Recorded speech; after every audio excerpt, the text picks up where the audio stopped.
Alright, so in the last couple of lectures we were looking at how we can discover a market, and I showed you how to do that using AliExpress and Amazon and also Facebook. And now what we want to look at is what are the products that we're actually going to sell within those markets, and how are we going to decide if it's really a product that will sell. So these bullet points coming up here on this slide are key to this business model. Make no mistake, alright? So I want to go through each one. It's going to give you a really good insight in what you need to do in terms of product selection to make sure what you're looking at will actually convert into profit for you. Now, the first key point is price. All right, we are talking here about buying something on AliExpress at $4 or less and selling it at 15 to 20. So a significant markup. Now, there's a really good point about the 15 to $20 here. It's because this is an impulse item. If you're going to buy something for $1,000, you're going to spend time researching, you're going to talk to people, you're going to, you're not just going to buy it just like that. But at the sort of $20 mark, around that area, people will buy stuff on impulse. I'm sure you've done the same thing. Some people maintain that $50 or $100 is maybe an impulse item, and sure, go ahead, see whether you can actually do that. I play around this kind of $20 mark. I feel for me that's kind of like a sweet spot.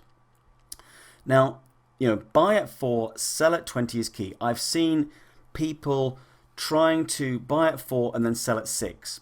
And sure, it's kind of interesting because they've got a price point which is very competitive. So they get lots of sales, but there's so little room to create a decent profit, especially by the time you take away your advertising costs, etc., that you literally need to sell thousands and thousands of products to make a decent amount of profit. So all you're really doing is kind of processing orders, It's not a great business model. It's more of what I call the busy fool, rather than, intelligently building up a profitable market. So buy at 4 and sell at 20.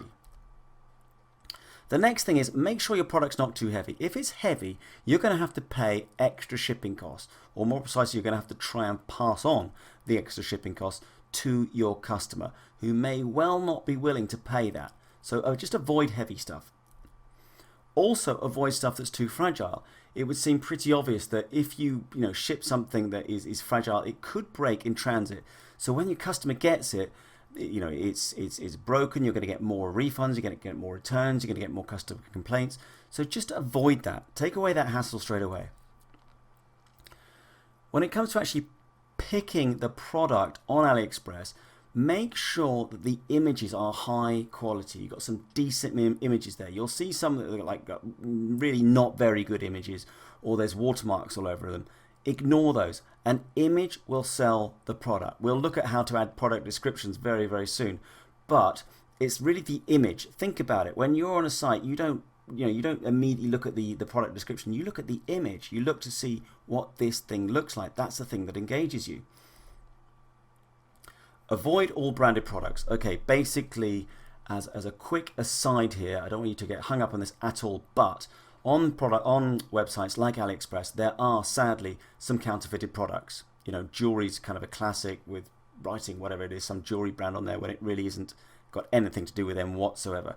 So just avoid it. Take that out. Don't get any problems down the road. There is so much other stuff to sell, you've no need to focus on it. So just avoid all branded products.